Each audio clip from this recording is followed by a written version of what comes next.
मैं डॉक्टर सुनीता कुलश्रेष्ठ, सह आचार्य MSc college Bharatpur, आज आपको हिंदी की जो गद्य विधाएं होती हैं, जैसे कहानी, नाटक, उपन्यास, इनके बारे में तो आप सब जानते हैं, किंतु हिंदी की अन्य गद्य विधाएं हैं, जैसे जीवनी साहित्य, आत्मचरित, यात्रा चरित्र, इनके यात्रा वृत्तांत, इनके बारे में कम जानते हैं।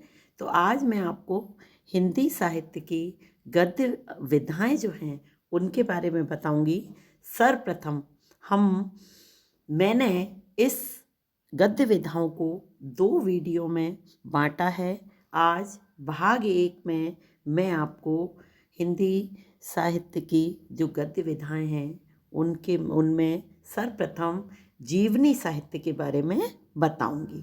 जीवनी या जीवन चरित्र में किसी लेखक द्वारा किसी प्रसिद्ध व्यक्ति के जीवन का पूर्ण या आंशिक वर्णन प्रस्तुत किया जाता है। हिंदी साहित्य में जीवनी साहित्य की परंपरा भक्ति काल से मिलती है। नाभादास विरचित भक्तमाल, गोसाई विठलनाथ द्वारा विरचित 84 वैष्णव की वार्ता एवं 252 वैष्णव की वार्ता इस दिशा में प्रथम प्रयत्न दिखाई देते हैं। इसके बाद बेणी माधवदास कृत मूल गोसाई चरित मिलता है। अकबर काल के एक जैन कवि बनारसी दास ने अर्धकथा नामक आत्मकथा पद्यबद्ध लिखी है। ये समस्त ग्रंथ यद्यपि त्रुटिपूर्ण हैं, तथापि हिंदी साहित्य लेखन में इनका योगदान महत्वपूर्ण है। जो भी हो, इन्हें शुद्ध जीवनी साहित्य के अंतर्गत नहीं रखा जा सकता है। हिंदी में जीवन चरित्र लिखने की प्रथा वस्तुतः भारतेंदु काल से होती है।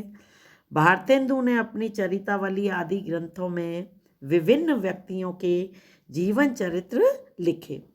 इनके बाद इस विधा की परंपरा ही चल पड़ी।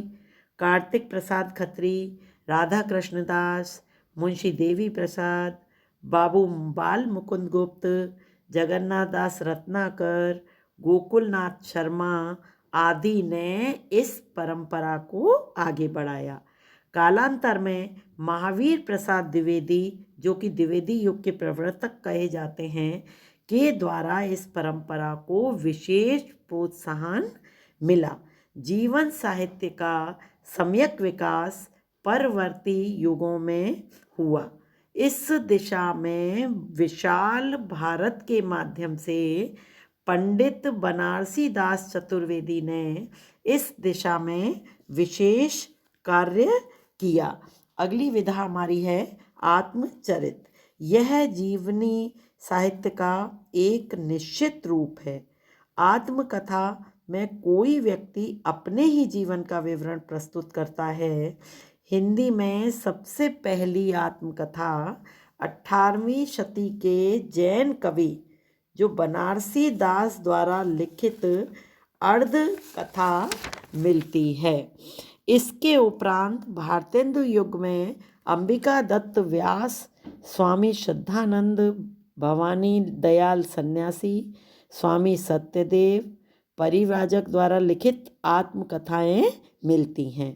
कालांतर में हिंदी के अनेक साहित्यकारों ने आत्मकथाएं लिखी।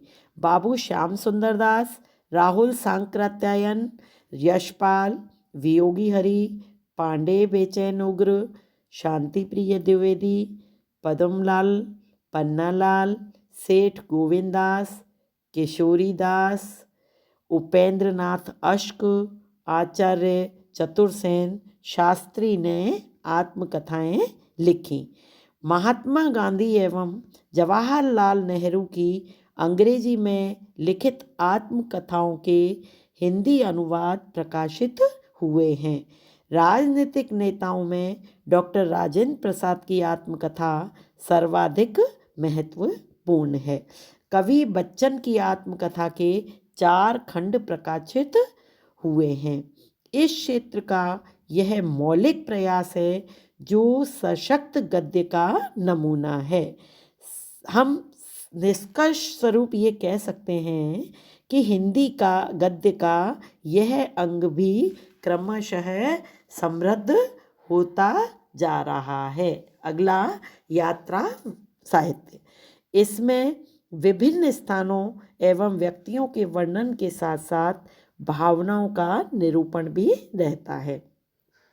इस प्रकार ये विधा निबंध, जीवनी और कहानी की त्रिवेणी का एक साथ स्पर्श करती है। इस विधा का प्रारंभ राहुल सांकृत्यायन के घुमक्कड़ शास्त्र से होता है।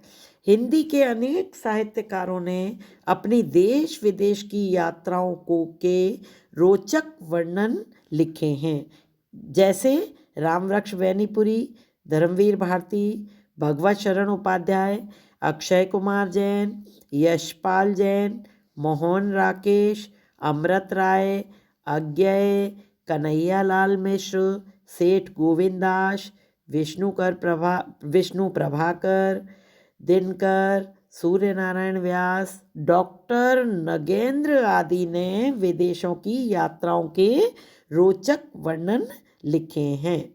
डॉक्टर रामविलास शर्मा, अमृतलाल नागर और राजेंद्र यादव ने दक्षिण भारत की यात्रा के वर्णन लिखे हैं। इन यात्रा वर्णनों में स्थान विशेष की संस्कृति, निवासियों के रहन सहन एवं प्रकृति सौंदर्य आदि के वर्णन जितने अधिक संवेदनशील होते हैं, ये वर्णन उतने ही रोचक एवं सुंदर बन जाते हैं। और अगली जो हमारी विधा है, संस्मरण।